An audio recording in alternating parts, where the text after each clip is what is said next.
मुझे यकीन है आज का केक देखने के बाद आप हैरान ही हो जाएंगे और आप सोच भी नहीं सकते कि बग़ैर बीटर के और बग़ैर किसी ओवन के ये केक कैसे इतना सॉफ्ट और जालीदार बनकर तैयार हुआ है।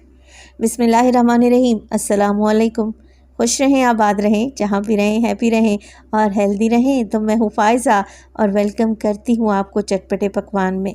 टी केक जैसा हम मार्केट से ख़रीद कर खाते हैं ना, उससे भी ज़्यादा अच्छा घर में बना लेंगे, और वो भी बहुत ही कम चीज़ों के साथ। तो इस रेसिपी को ट्राई करना तो बनता है।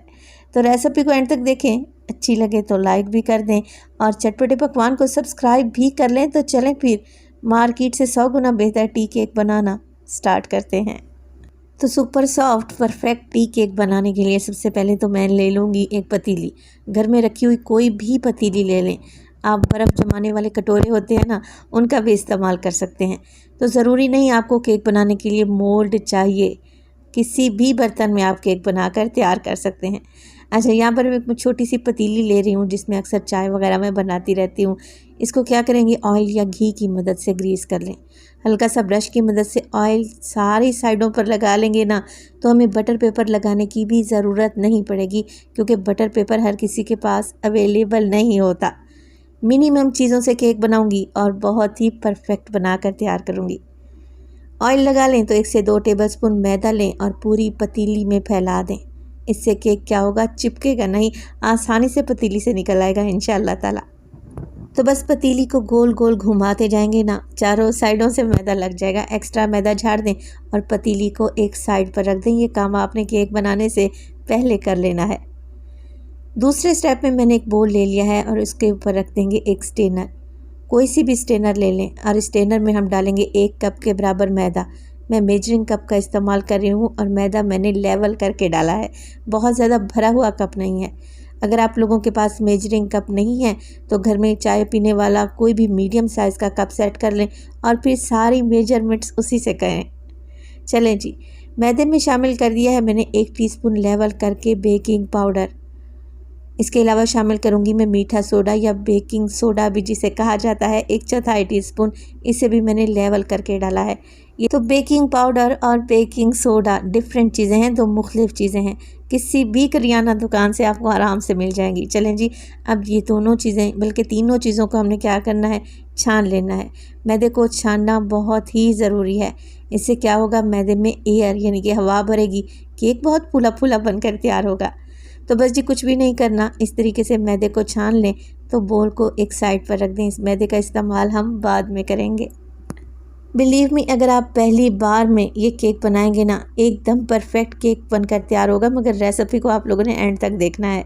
चलें जी, छना हुआ मैदा रख दिया मैंने एक साइड पर। अब ले लिया है मैंने एक जूसर ब्लेंडर वाला जग, हर घर में मौजूद होता है। तो हमें इस केक को बनाने के लिए बीटर की भी ज़रूरत नहीं है। 3 अदद अंडे लें, एक एक तोड़ कर डालें, क्योंकि आजकल गर्मियाँ हैं ना, अंडे ख़राब भी निकल आते हैं, तो बेहतर है एक एक अंडा करके डालें।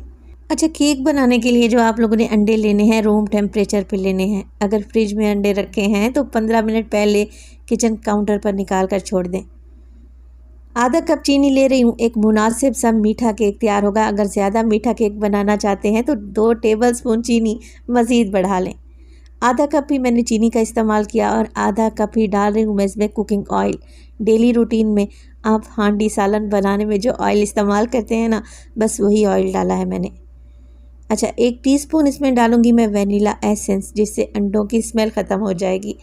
तो बस जी अब कुछ भी नहीं करना, कवर लगाएं और सारी चीज़ों को बीट कर लें। 1 से 2 मिनट के लिए अच्छे तरीके से ब्लेंड करेंगे ना, चीनी घुल जाएगी, अंडे गाढ़े फ्लफ़ी हो जाएंगे। तो बस इन्हें एक बोल में निकाल लेते हैं। अब जैसे मैंने अंडों की स्मेल ख़त्म करने के लिए वनीला एसेंस का इस्तेमाल किया है, आप इसमें आलमंड एसेंस या फिर लेमन एसेंस का भी इस्तेमाल कर सकते हैं। और अगर ये सारी चीज़ें आप लोगों के पास नहीं हैं तो आप ऐसा करें, छोटी इलायची लें, उसके दाने या बीज निकालें और कूट कर शामिल कर दें, तब भी इंशाल्लाह केक परफेक्ट बनकर तैयार होगा। तो यहाँ पर देखें, अंडे, चीनी और ऑयल का मिक्स हमारे पास आ चुका है और कैसे रिबन की तरह नीचे गिर रहा है। अब इसमें डालेंगे ड्राई इंग्रेडिएंट्स जो कि हमने छान कर रखे हुए थे, मगर एक ही दफ़ा में शामिल नहीं करने, पहले आधे शामिल करें और हल्के हाथ से फोल्डिंग शुरू कर दें। और इसी स्टेज पर अगर तो रेसिपी आप लोगों को ज़रा बराबर भी अच्छी लग रही हो, प्लीज़ रेसिपी को एंड तक देखा करें। और अगर रेसिपी अच्छी लगे तो लाइक कर दें और चटपटे पकवान को सब्सक्राइब करना ना भूलें। तो इस मज़ेदार से सॉफ्ट टी केक को बनाने के लिए मैंने कम से कम चीज़ों का इस्तेमाल किया है, मगर रिज़ल्ट आपको बेहतरीन मिलेंगे इंशाअल्लाह ताला। शाम की चाय पर बना लें, बच्चों के लंच बॉक्स में दें, या फिर मीठा खाने की क्रेविंग हो रही है तो इस केक को बनाने में आपको ज़्यादा देर नहीं लगेगी। चलें जी, आधा मैदा मैंने शामिल कर दिया था, यानी कि फ़ोल्ड कर लिया था। अब बचा हुआ मैदा भी डालेंगे और हल्के हाथ से इस तरीके से फ़ोल्ड करेंगे। बेहतरीन सा हमारा केक तैयार है, मगर यहाँ पर हल्की सी केक की बैटर की थिकनेस मुझे ज़्यादा लग रही है, थोड़ा सा गाढ़ा लग रहा है। तो मैं क्या करूँगी, इसको बैलेंस करने के लिए इसमें डालेंगे नीम गर्म दूध। 2 से 3 टेबलस्पून दूध डालें, मगर नीम गर्म होना चाहिए। उबला हुआ ठंडा दूध इस्तेमाल कर रही हूँ, जिसे मैंने हल्का सा गर्म कर लिया है। मिक्स कर लेते हैं। केक का बैटर तैयार है और देखें इसकी ज़रा कंसिस्टेंसी चेक कर लें, रिबन की तरह नीचे गिर रहा है। केक का बैटर रेडी है जनाब। तो देर किस बात की, जल्दी जल्दी से इसे बेक कर लेते हैं। मगर बेकिंग के भी कुछ पॉइंट हैं जो कि आप लोगों ने जहन में रखने हैं। तो सारा बैटर मैंने उसी पतीली में डाल दिया है जिसे मैंने रेडी करके रखा हुआ था। अच्छे तरीके से बोल को नीट एंड क्लीन कर लें। अच्छा, मैं आप लोगों को बताना भूल गई, अगर आप इसमें हल्का सा येलो फूड कलर डालना चाहते हैं ना, तो वो भी ऐड कर सकते हैं। बेकरी में जो केक मिलते हैं वो हल्के से पीले रंग के होते हैं, तो आप फूड कलर डालना चाहें तो 1 चुटकी के बराबर डाल सकते हैं। पतीली को मैंने टैप कर लिया है ताकि इसमें से एयर बबल्स निकल जाएं। अब हमने क्या करना है, 5 मिनट के लिए पतीली को एक साइड पर रख दें। बेक करने के लिए मैं पतीले का इस्तेमाल करूँगी, तो एक पतीला ले लें, कोई भी पुराना सा। इसमें रखेंगे एक स्टैंड नहीं है तो आप किसी भी स्टील की कटोरी प्लेट का भी इस्तेमाल कर सकते हैं। मीडियम फ्लेम पे पतीले को 5 मिनट के लिए गर्म होने दें। पतीले को हमने प्री हीट करना है और जैसे ही पतीला प्री हीट हो जाएगा, जो केक का हमने बैटर बना कर रखा हुआ था उसे रख देंगे। कवर लगाएं और 40 से 45 मिनट के लिए केक को बेक होने के लिए छोड़ दें। अच्छा, केक को बेक करने के लिए आप लोगों ने फ्लेम को बिल्कुल लो रखना है। जैसे हम चावल को दम लगाते वक्त फ्लेम को लो रखते हैं ना, बिल्कुल उसी फ्लेम पे केक को बेक करना है। बार बार केक का ढक्कन उठा कर नहीं देखना कि केक फूला है कि नहीं फूला। 40 से 45 मिनट में ये रेडी हो जाएगा। और अगर ये केक आप ओवन में बेक करना चाहते हैं तो 180 डिग्री पर तकरीबन 30 से 35 मिनट लगेंगे। 40 से 45 मिनट के बाद किसी भी स्टिक की मदद से केक को चेक कर लें। अगर ये स्टिक गीली नज़र आती है तो 5 मिनट के लिए मज़ीद बेक कर लें। अगर स्टिक बिल्कुल साफ़ है तो इसका मतलब है हमारा मज़ेदार सा केक रेडी है। इसे कम्प्लीटली ठंडा होने दें और ठंडा होने के बाद हम इसे डीमोल्ड करेंगे। तो केक को निकालने के लिए पतीली के ऊपर मैंने प्लेट रख दी है।